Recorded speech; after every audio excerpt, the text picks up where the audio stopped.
Eka, thank you for coming on to the show today. Thank you for having me here. Braving the winter storm. Oh, yeah. Doesn't seem like to be much of a storm here, but yeah. Yeah, but still. So you have both served in government in Georgia and been an active, I guess, scholar and think tank member here at the German Marshall Fund now. I want to go back in time for a second to 2008, which is, I believe it was it in the summer?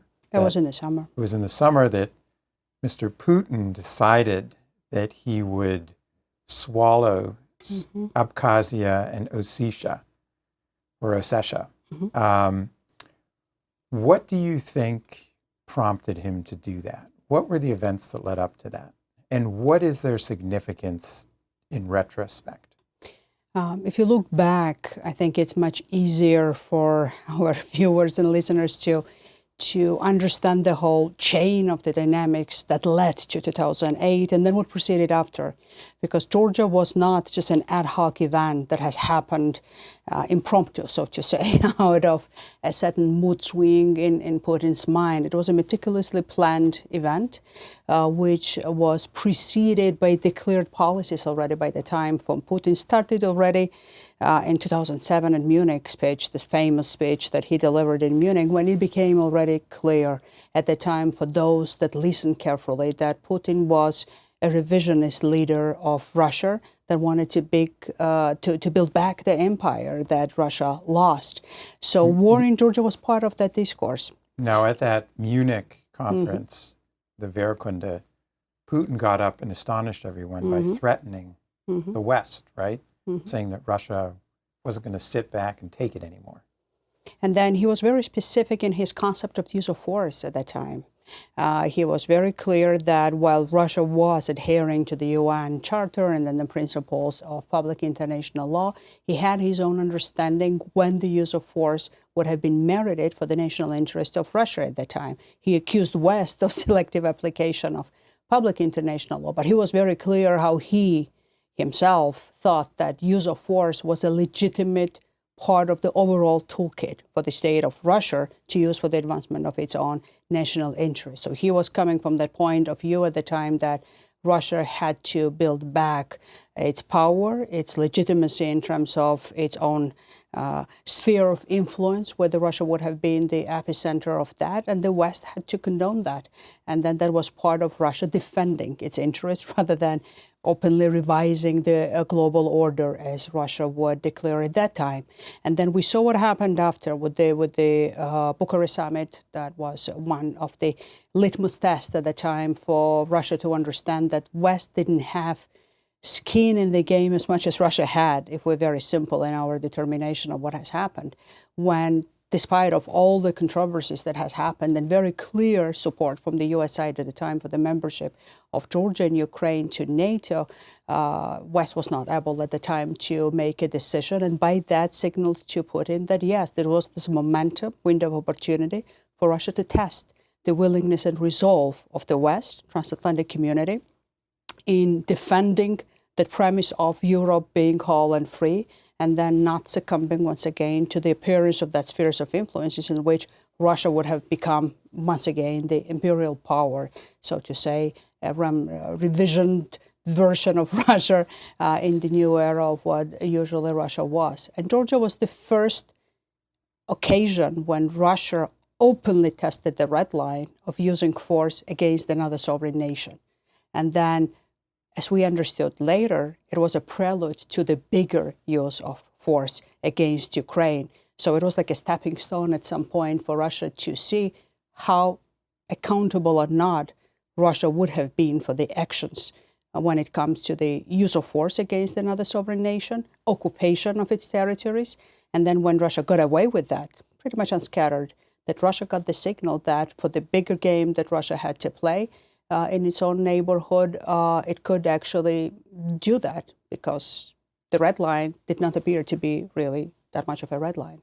Now, did the then head of Georgia, Mikhail Saakashvili, fall into the trap laid by Putin in 2008? That's a very widespread narrative, and I guess that emerged at the time when it was very difficult for anybody in the West to admit that they misread Russia.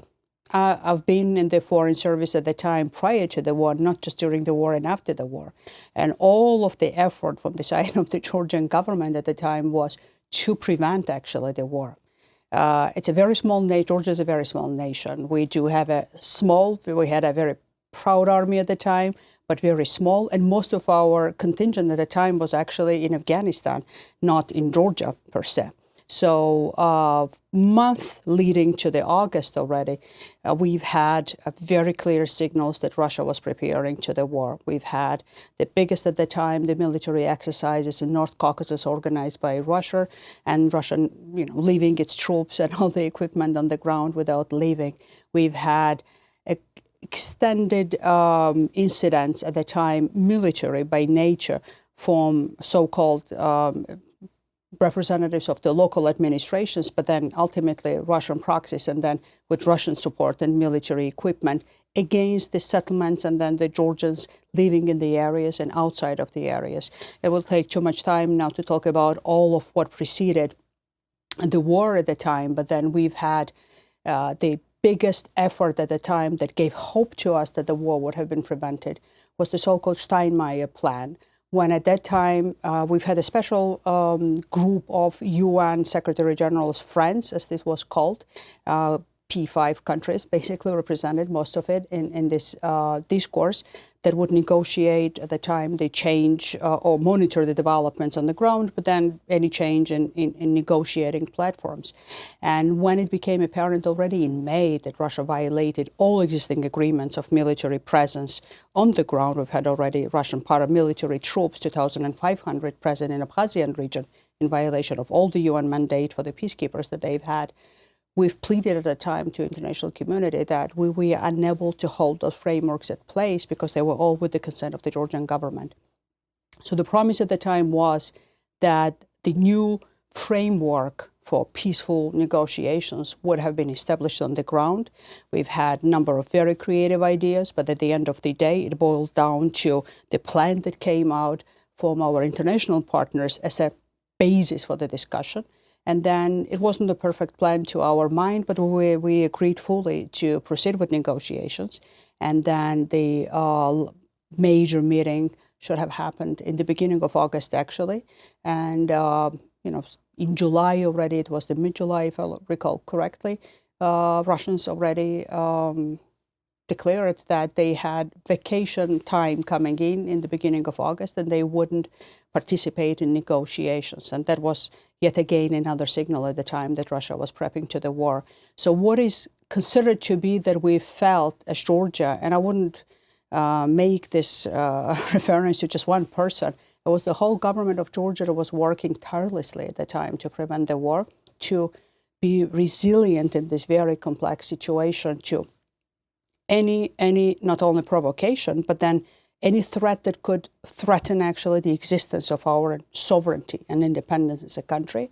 And then when it came to the very sad reality, when the military forces of Russia were already powering in from the North Caucasus side of it, then the last attempt from the Georgian side, and it was under the leadership of the president of Georgia, by the way, at the time, was a unilateral ceasefire that was announced from the Georgian side, and then last plea at the time to withdraw the forces and then restart the negotiations.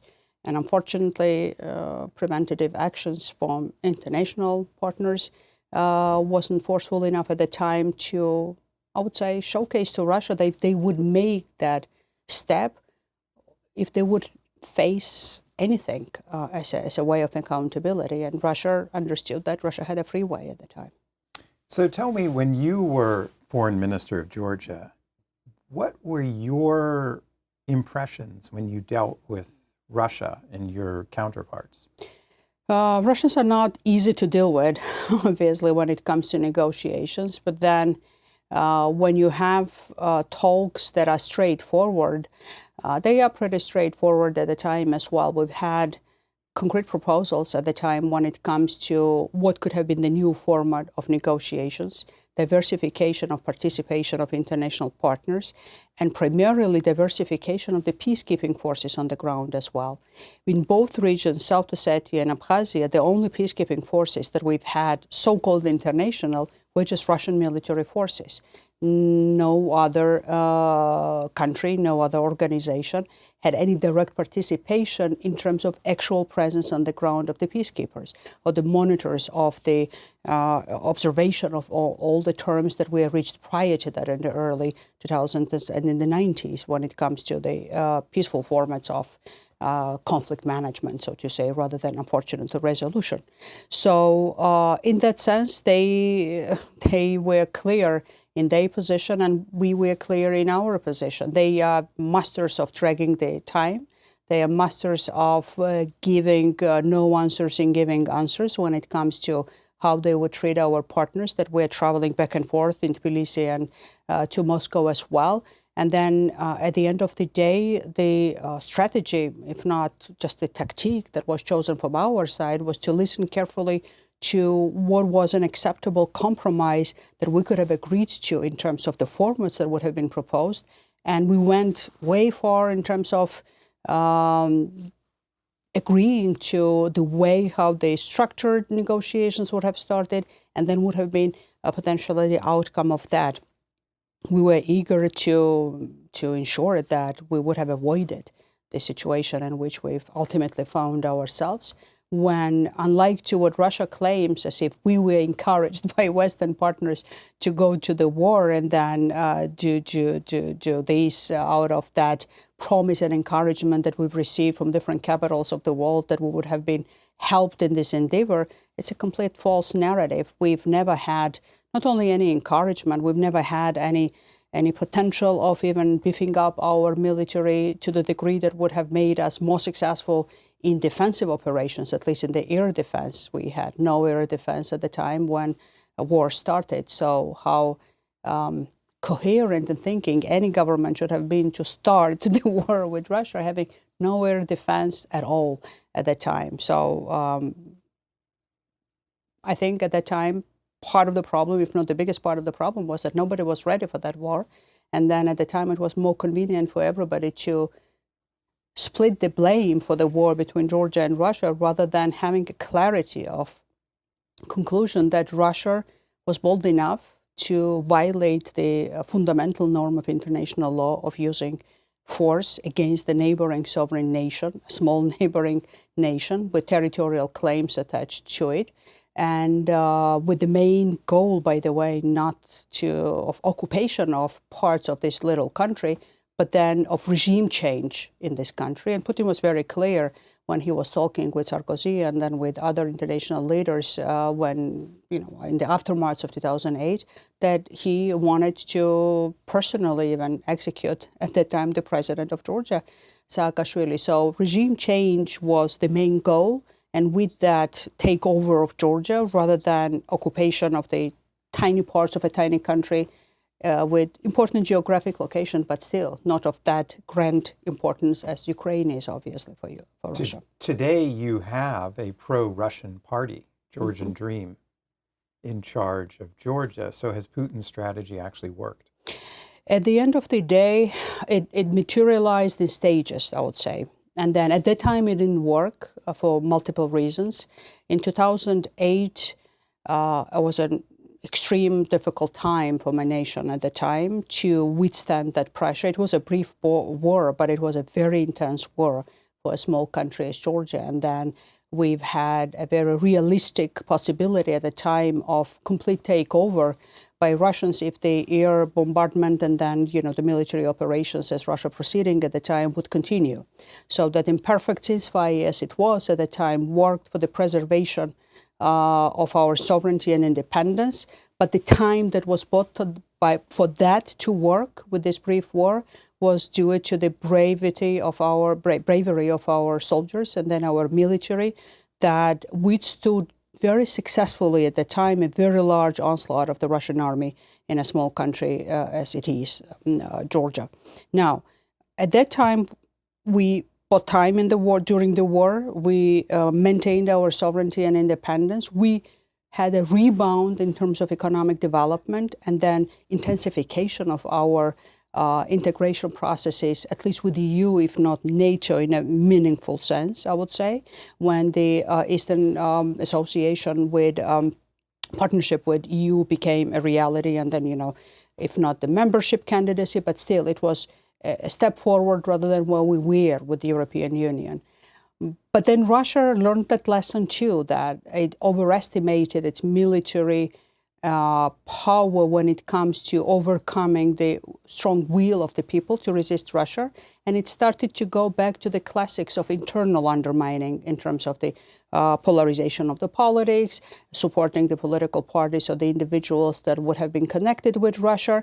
And then it worked perfectly at the time, so that the man who had and continues to have very close ties with Russia was able to camouflage that under the coalition power that he at the time coalesced with political opposition parties and then the leaders that were at the time too keen to get rid of the existing government at the time and never, in the best case scenario, never looked deeper with whom they were making that partnership and alliance, and then bought in the country a man who, with the help of Russians and then continuously with connections with Russia, managed to capture the state step by step with eroding the independence of different institutions, eroding the strength of the public and social coherence when it comes to acceptance of the way of governance in the way they established it in the country in a very non-democratic way. And now we have a country that is split significantly when the public, a dominant part of the public, is very pro-European, very pro-NATO, up to the 80%, according to the last public polls that have been conducted in Georgia, but finds it's impossible to get rid of the government that it didn't vote in this governing position, even with the last elections, but finds itself to be captured by the public institutions that in this ecosystem of the captured state, they managed to establish where the free will of the people doesn't matter anymore when it comes to how the governance is being arranged. Let's talk about the Trump administration for a second. What would you like the Trump administration to do vis-a-vis Georgia, and what do you think it has been doing? I think we do have a little bit of an impasse, I would say, when it comes to whether or not there is a strategy or the policy vis-a-vis Georgia right now. Perhaps as many talk about it, there are too many big issues right now that are played out in terms of the foreign policy-related issues. But at the same time, my plea would be the following. Georgia matters. Georgia is part of an increasing part of the security of the Black Sea area, but more than that, when it comes to that convergence right now of the processes in Central Asia, in Caucasus, in Black Sea, as a way of creating that alternative pathway away from Russia, where the transit of energy, goods, rare earth minerals, and then the political association with U.S. rather than with Russia could be the new reality in this region. Georgia is becoming an outlier right now. We have, surprisingly because of where Georgia stood before, Georgia is completely left out from the discourse, where we have a process in which C6 now, rather than C5 Central Asian countries, which used to be Central Asia plus Azerbaijan, now is C6, as it's called, has its own discourse of relationship with the U.S., diversifying again the regional potential for independence in the way that would be distancing itself from Russia in a very significant way. We have a very successful development between Armenia and Azerbaijan when it comes to the peace deals, historic breakthrough, which has happened with the leadership of the two nations, but then quite a bit of support from the United States, as we see now when it comes to development of actual infrastructure that would cement that peace with economic development and then infrastructural development. And Georgia now might not seem to be a problem to these positive developments because, it still acts as a transit country. It doesn't make too much of a problem. But I guess what is still not fully understood is how much of a proxy Georgian government currently is for Russia.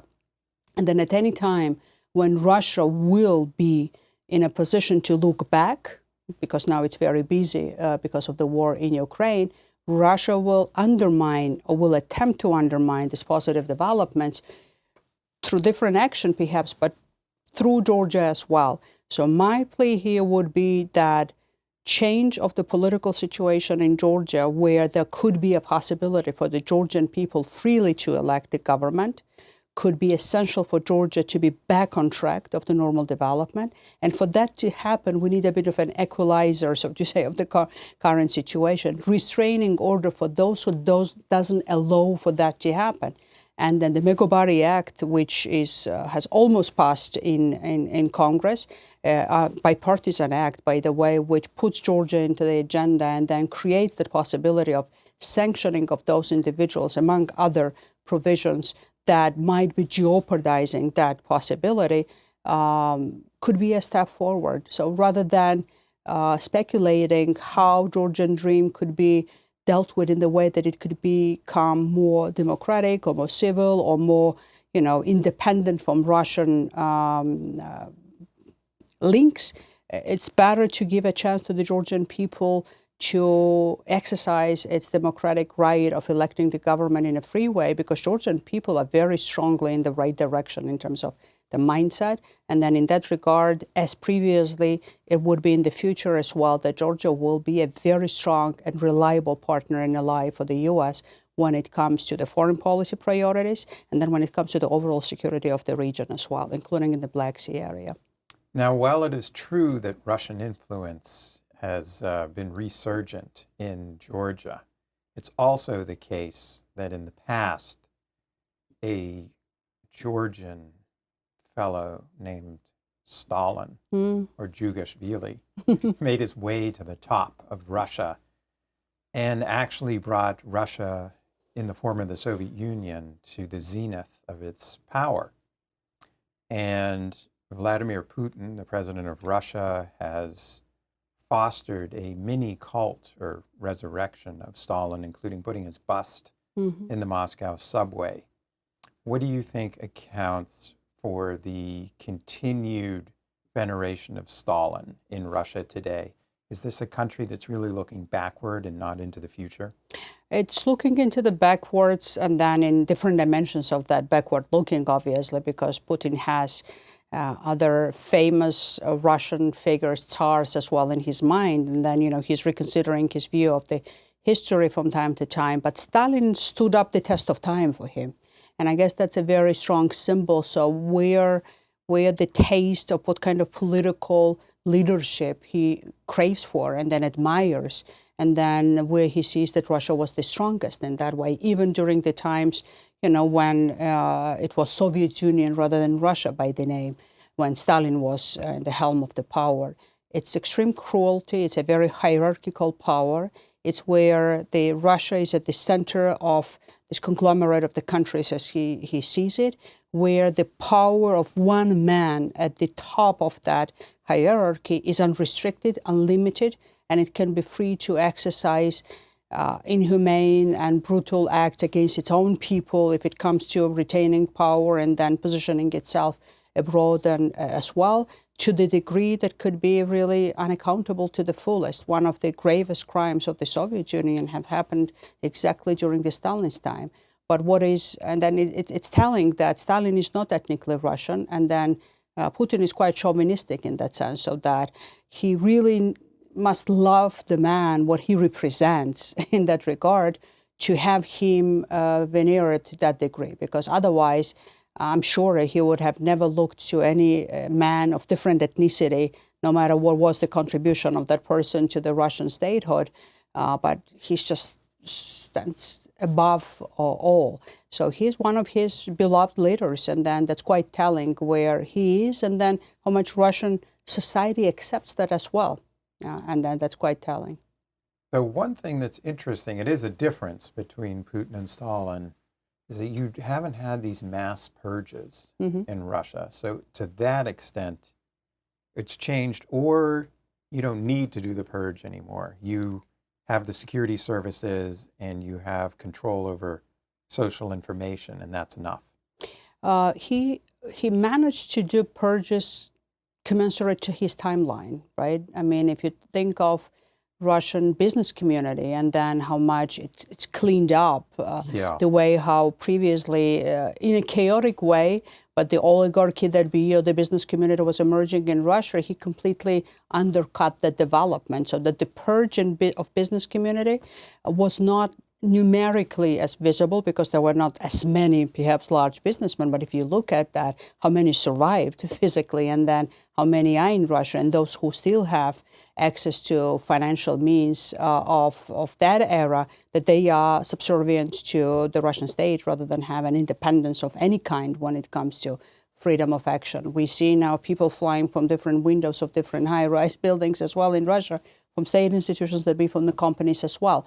So it's more targeted. You don't need to have too many people killed. It's that different era, but you need to have a symbolically important and targeted brutal acts as he commits, including against the political opposition members and including the media. Politkovskaya's case was one of that cases when he sent that chilling signal to everybody in the free media at the time that you can be physically eliminated when everybody will know that that's what happened, but nothing will come out of it. And then there will be no justice to the situations like that. But where we see that he is not shying away from the massive way of committing crimes against humanity, and I would argue as a lawyer of genocide as well, is Ukraine in international fora right now. And he doesn't shy away from that. I mean, it's quite clear that what Russia does right now in Ukraine is way beyond what crimes against humanity and war crimes, but it's genocidal in its intent as well already.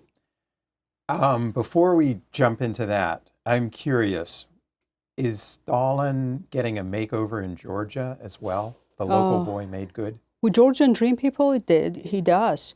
We've had only just a small locality, the city he was from, Gori, where the old generation could still have some warm feelings for him, maybe just because he was from that place and nobody else was ever famous enough from that place, so people still hold on to it. But from an older generation, even my parents' generation, I remember, was shocked when they fully got the information on what was happening during the Soviet Union. And this was the generation that was already, in national liberation movements. They were not really ideologically in any way prone to the Soviet Union. So, but the immensity of what was happening during the Soviet times, because Soviets were very good at rewriting the history, as they were calling that. So all this data, all this information, just step by step, but then flooded our societies. So Stalin became, for my generation already, and I'm born in 1977, already a figure that we were ashamed of, that he was Georgian. And then he was a figure, one of the worst representatives of the Soviet Union. And then now we see that some members of the Georgian Dream, they don't shy away from him. They can actually speak of him as somebody that one could respect and one could, have in their Hall of Fame rather than Hall of Shame type of institution for the nation. And that's, again, very much a reflection of that culture from Russia. And then I have to say that there are representatives on the Georgian Dream that lived in Russia for a long time, and it's not just Ivanishvili, but then others as well. So their mentality is very much tainted in that sense of what is the sentiment in Russia as well. Now, when we talk about Ukraine, and you mentioned the genocide that is taking place, is this indicative that this is not just a traditional land grab, that Putin actually has wider ambitions, which is to destroy the very concept of an independent Ukrainian nation, the language, the culture, and so forth? I'm sure of it. The way, not just the way he speaks about that, and he's been quite transparent about some of it in his written testaments. I mean, if you remember during the COVID times, he had this period of his life when it's been told that he got all the libraries from the historical sort of archives and stuff, and then he was going through all of that. So he's obsessed with that. I mean, I'm sure, is really convinced that there's no nation as a nation of Ukraine. It's a province of Russia, and it's a dialect of Russian language, this beautiful language that people in Ukraine talked way before Russians were talking Russians, I would assume, in so many ways. And this is a very clearly deliberated policy from his side, that he wants to eliminate that notion that Ukraine as a nation is an independent nation, that Ukraine deserves to have its own independence and sovereignty. And then at the core of it, it's a very genocidal intent of full or in part elimination of ethnicity per se in this case, but and then the idea of independent Ukraine. Some Ukrainians say, and then there is very logic into that as well, that Kiev Rus predates what Moscow is now. So for him to claim that what Russia is now, is a heir of what the Kiev Rus was, the old Russia, so to say, in that regard, Christian Russia, as he prides himself in it, even though I don't know how much Christian is anything that he's doing, is Kiev. And Kiev at the time was not Russia. Kiev was an independent city, independent country at the time in the way that it evolved in all those times. So Moscow is not the epicenter of Russian civilization as he sees it. So he wants to claim Kiev as part of Russia in that sense. So in that regard, that's a very imperial thinking of a revisionist leader that wants to claim again the central role of the Slavic culture and civilization, if not the Third Rome, as it calls itself at times when it comes to Orthodox Christianity. So far, however, the Russian objectives have failed. I mean, they are mired in a calamitous war. They're losing thousands of soldiers a day. The economy appears to be headed for treacherous times this year. How long do you think this can persist as it is? Strategically speaking, Russia already lost. But when we say that, I just want to be cautious about our perception of not being self-indulgent, so to say, into that. Because while Russia strategically is losing, Ukraine bears the pain in the short term for Russia's genocidal intentions and revisionist policies, and then its vision for the world. And it's already fourth year that Ukraine is losing its best. It's losing a lot of people, civilians, militaries, and then it's being destructed at a very large scale. And it will take years and years for the reconstruction and recovery of Ukraine to happen. So when we say about Russia losing, we need to make sure that Russia actually is losing in the short term as well when it comes to the war. Because if we would have any hope of Russia re-emerging from this war in the way that Russia will not be almost imminently a bigger threat to common European security and beyond as well, in its partnership with other sort of strategic partners that Russia has, is for Russia to lose big time.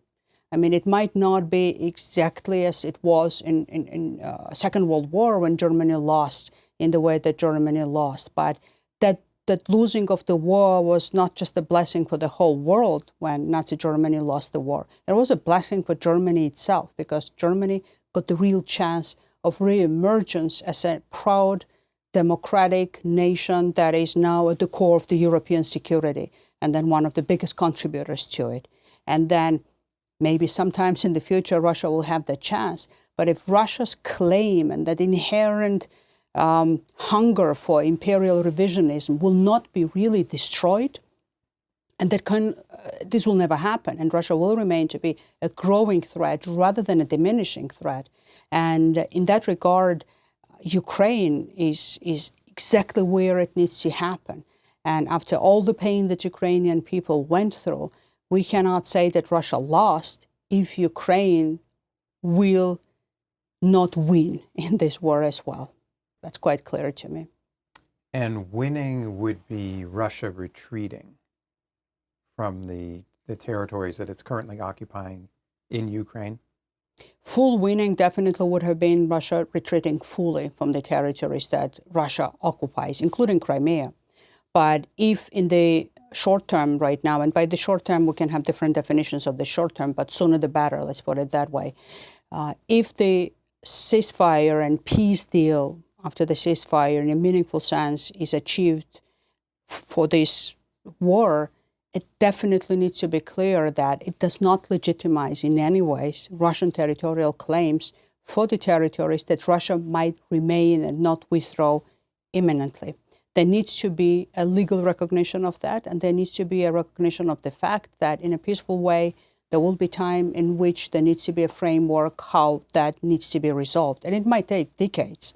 Now, this even acceding to a deal with Zelensky would be a shattering defeat for Putin, wouldn't it? Because he has staked everything on defeating Ukraine. Depends again, look how they play the game right now. If they try to be in a win-win situation, so they maximize the demands that they have, understanding that the probability for all of those to be met is less likely, let's put it that way, rather than minimal. So they make the demands so high that it is impossible for the other side to accept it, so that it gives Russia an opportunity to blame then the other side of sabotaging any possibility of the peace deal. But if a miracle happens and they get everything they want, then why not? They will then agree to that. But other than that, they don't want to make this deal right now, because in this current situation, if it just freezes what Russia gained in terms of the territory, and if it consolidates Ukraine as inevitably a EU member state, and then will create the security guarantees for Ukraine, and then potential of swift recovery when it comes to the economy, then for Putin, it's very difficult internally, politically, to sell perhaps what is it that Russia ultimately got after so much pain for Russia as well when it comes to its own losses.